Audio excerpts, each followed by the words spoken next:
Antes de começar a falar propriamente da análise ao Futebol Clube do Porto em Braga, equipa que escolhi para falar um pouco e analisar os comportamentos e princípios de jogo da equipa do Nuno Espírito Santo em Braga, eu quero falar dois assuntos. Primeiro assunto, temos uma meta de chegar aos 5.000 inscritos neste canal antes do dia 1 de maio.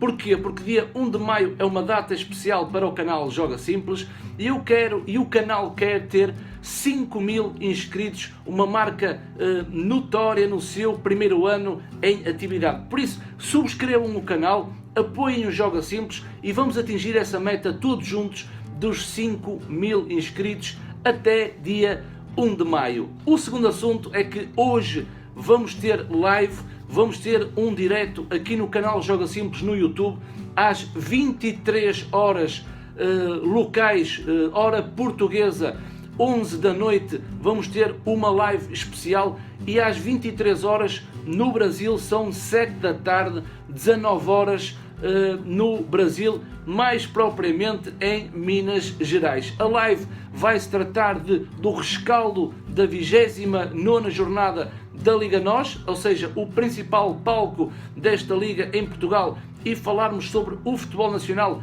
após os resultados da 29ª jornada, e vamos falar do Cruzeiro, que hoje joga uma partida muito importante a contar para a meia-final do Campeonato Estadual de Minas Gerais, Campeonato Mineiro, meias finais frente ao América. Vai ser um derby, jogo escaldante, e vamos também falar nessa live sobre não só o futebol português como também do Cruzeiro. 23 horas, 11 da noite em Portugal, 7, 19 horas da tarde no Brasil. Passando ao jogo, vocês sabem que eu falo primeiro naquilo que o Futebol do Porto fez dentro de campo e depois falo sobre os aspectos, o que é que mudou do jogo da primeira parte para a segunda parte do Futebol do Porto. Vou abrir aqui já um parênteses. Eu acho que o Futebol do Porto, houve um Futebol do Porto antes da entrada de Corona e depois houve um Futebol do Porto após a entrada de Corona. Mas Corona não é a joia em cima da coroa. Aquilo que fez mudar foi a estrutura tática da equipa de Nuno Espírito Santo e depois os seus comportamentos e princípios de jogo. A primeira parte foi muito má, uma equipa sem ideias, sem rotinas, sem dinâmica, sem intensidade, e depois quando houve aquela estrutura, a mudança da estrutura tática após a entrada de Corona, o Futebol do Porto foi um Futebol do Porto diferente, para melhor, e conseguiu ainda o empate, que era um mal menor para a equipa de Nuno Espírito Santo. É claro que há outra chave do jogo, é que Pedro Santos, ao falhar a grande penalidade antes do intervalo, fez com que o Braga fosse a ganhar por 1-0 e não por 2-0. Portanto, há vários índices que fez com que o resultado se mantivesse neste empate, mas claramente um Porto melhor na segunda parte do que na primeira parte. Nuno Espírito Santo colocou na baliza Casilhas, lado direito Max e lado esquerdo Alex Telles, dupla de centrais com Felipe e Marcano, Danilo na sua posição natural, pivô defensivo, e depois um rodízio, uma estrutura muito confusa com André, Oliver e Brahimi, na frente Soares e André Silva. Foi um Futebol do Porto muito confuso, como eu vos disse há minutos anteriores, e agora vamos passar para os comportamentos, aquilo que o Porto fez nesta partida frente ao Braga, num resultado que ficou por 1-1. Na primeira fase de construção, vocês já sabem que Danilo é aquele jogador que desce do seu corredor e se situa no meio de Marcano e Felipe para ajudar na sua primeira fase de construção, e depois Alex Telles e Maxi Pereira eram os jogadores que davam a largura à equipa do Futebol Clube do Porto, à espreita de poder dar profundidade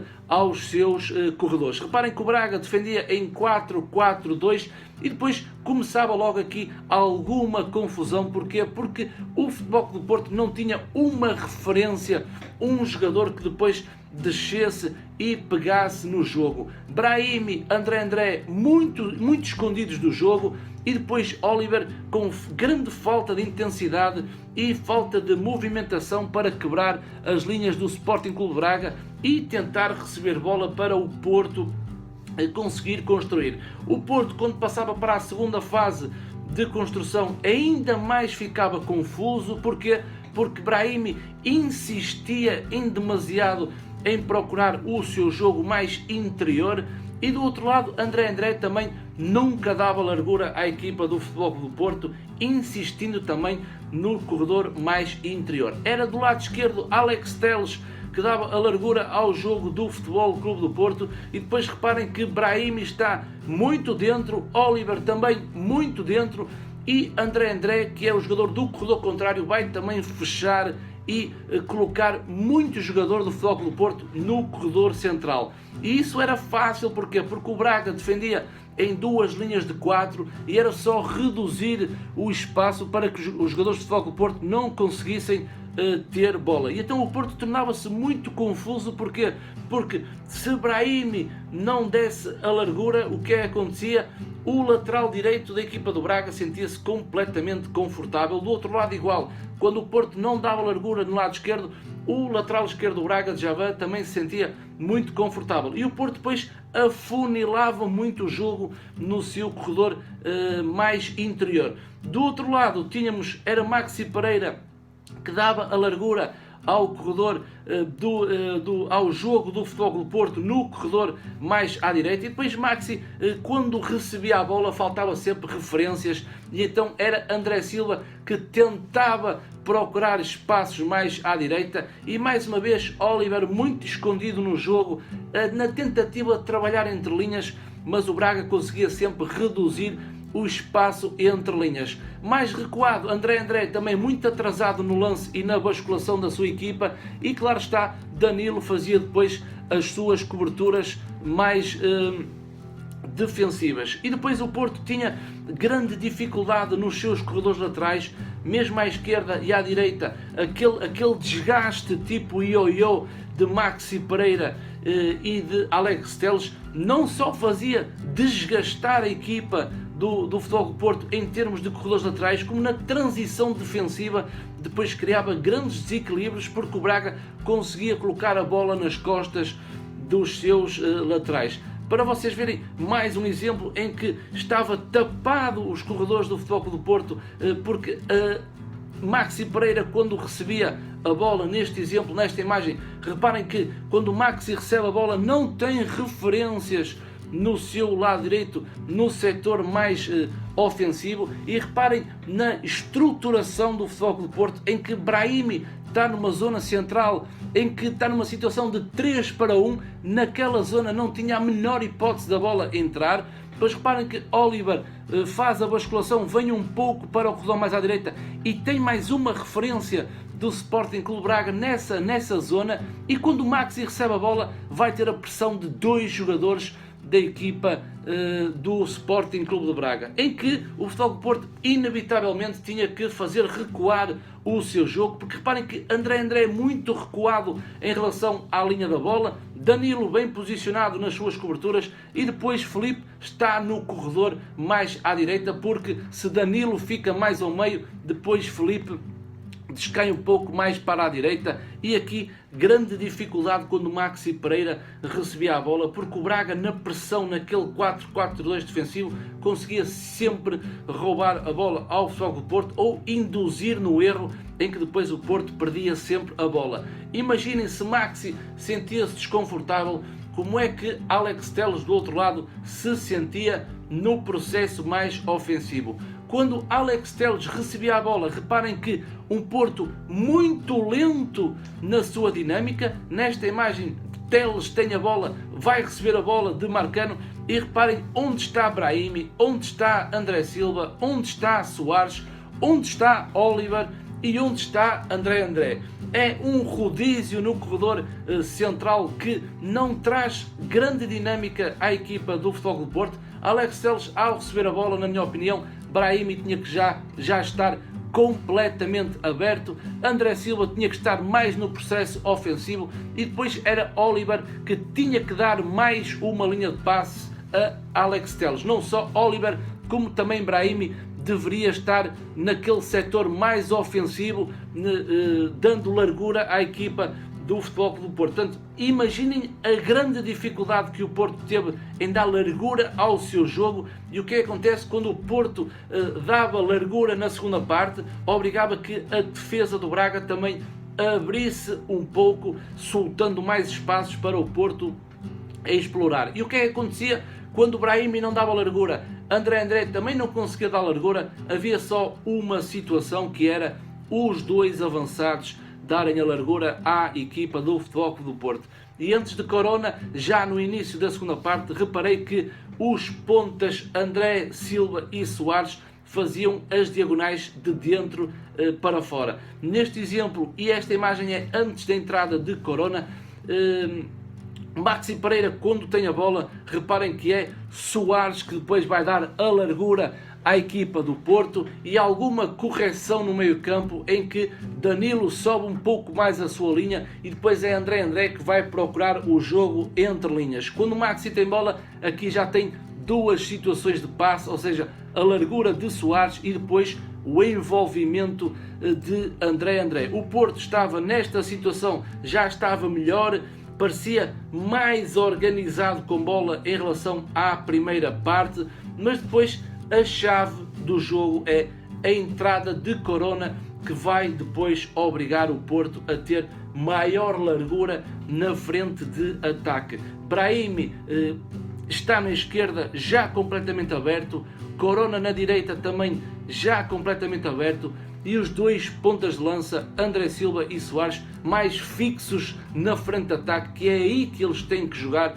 E depois André assumiu todas as despesas no meio campo, sempre com o auxílio de Danilo. Esta mudança de estrutura faz com que o Futebol Clube do Porto altere também os seus comportamentos. Nesta imagem é notório que Brahimi já está aberto. Reparem na estrutura tática do Futebol Clube do Porto. Brahimi está aberto no lado esquerdo e Corona lá em cima, aberto no lado direito. Aqui há uma ressalva, porquê? Porque quando Danilo está entre os centrais na sua primeira fase, André está muito longe do corredor onde a bola vai entrar. André deveria estar mais basculado, mais em direção ao corredor à esquerda, onde Brahimi já se estava a preparar para acelerar e esperar bola nas costas, que era aí depois que o Futebol Clube do Porto entrava na situação de 1 para 1, quando Brahimi recebia a bola ou Corona do outro lado recebia a bola, a situação de 1 para 1 era favorável à equipa do Futebol Clube do Porto, porque tem jogadores com uma técnica individual muito acima da média e claramente superior aos jogadores do Sporting Clube de Braga. Do outro lado já se notava a velocidade, o drible e a imprevisibilidade de Corona mais à direita, aberto, como veem nesta imagem, e depois o envolvimento dos jogadores do Futebol Clube do Porto, já com Soares e André Silva bem no corredor central, e depois reparem que Brahimi, ou seja, já está no corredor contrário. Porquê? Porque jogando com extremos obriga que a linha defensiva do Braga bascule mais para o lado da bola e o outro extremo vai ter mais liberdade depois para entrar nas costas. Neste aspecto, nesta estrutura, quem é que cresceu também? Cresceu André, o que possibilitou depois do Futebol Clube do Porto criar muitos lances de ataque, de perigo à baliza do Sporting Clube de Braga. Nesta imagem, André já consegue pegar no jogo à vontade, já não há aquele rodízio de jogadores que às vezes até incomodam o seu processo mais ofensivo, e André muito bem no corredor central, com Danilo nas costas, e depois reparem que Corona bem aberto, Brahimi também bem aberto, e depois André Silva e Soares. Jogar com extremos vai certamente dificultar a forma de como o Braga também defende, porque os laterais do Braga já não estavam tão confortáveis e Corona, Brahimi vieram dar nessas posições mais vida ao Futebol Clube do Porto. Portanto, reparem bem naquele misto de jogadores no corredor central, principalmente na primeira parte, e depois o posicionamento da equipa do Porto após a entrada de Corona. Portanto, foi um Porto muito melhor após a entrada de Corona, do mexicano, e conseguiu depois transformar aquilo que estava a ser muito mau na primeira parte para uma coisa boa na segunda parte. O Porto sem bola defendia claramente num 4-4-2, mas muito intenso, muito agressivo, principalmente na segunda parte, na tentativa de roubar a bola à equipa do Sporting Clube Braga. Duas linhas de 4, porque Corona e Brahimi desciam dos seus corredores e formavam a linha com Danilo e André. Mas reparem que André sai da posição a pressionar alto a equipa do Sporting Clube de Braga, numa posição que deveria estar num dos pontas de lança. Porquê? Porque André, ao sair da posição, vai depois soltar ali um espaço para a equipa do Sporting Clube de Braga. Mas era assim que o Porto defendia, num 4-4-2, com depois a correr atrás do prejuízo, porque está aqui em causa a luta pelo título. O Porto, logo aos 5 minutos, o Braga marca o seu golo através de Pedro Santos. Há um cruzamento pelo lado direito do ataque do Braga, Cartabria faz o cruzamento e depois Pedro Santos, numa falta de agressividade no ataque à bola da defesa do Futebol do Porto, e Pedro Santos consegue cabecear para o golo do Braga. Logo não, ao acabar a primeira parte, perto do intervalo, há um penalti em que Oliver tenta dominar a bola, recepcionar a bola vai ao braço e o árbitro marca grande penalidade a favor do Sporting Clube Braga, e Pedro Santos vai falhar essa grande penalidade, o que põe também em causa o desenrolar do jogo na segunda parte. Ao falhar o penalti, a margem é mínima, dava mais oxigênio para que o Porto conseguisse ou tentasse dar a volta ao resultado, e o Braga, a falhar, também perde aquela almofada da tranquilidade e vai para o intervalo a vencer por 1-0. O Porto, na segunda parte, começa mais organizado. Acho que Nuno Espírito Santo corrigiu as peças do xadrez no corredor central. Havia mais espaçamento entre os jogadores para abrir espaços e recepcionar a bola, mas foi com a entrada de Corona, que eu já falei, aos 54 minutos, que tudo mudou. E mudou porque 7 minutos depois, aos 61, o Porto faz o golo através de Soares. É uma bola parada, é um canto de Alex Telles muito bem marcado. Na minha opinião, Alex Telles é o melhor lateral esquerdo a atuar em Portugal. Tem uma qualidade muito boa. O Porto acertou nessa contratação e o canto é muito bem para o golo de Soares, que salta e de cabeça faz o empate. Depois o jogo foi-se desenrolando, o Porto teve sempre melhor, o Porto dominou, o Porto jogou em cima do meio campo do Braga, teve falhanços inacreditáveis. Lembro-me de um cabeceamento de Brahimi e depois um cabeceamento de Danilo quase dentro da pequena área. Não me recordo se foi dentro da pequena área, mas acho que não, foi dentro da área com certeza.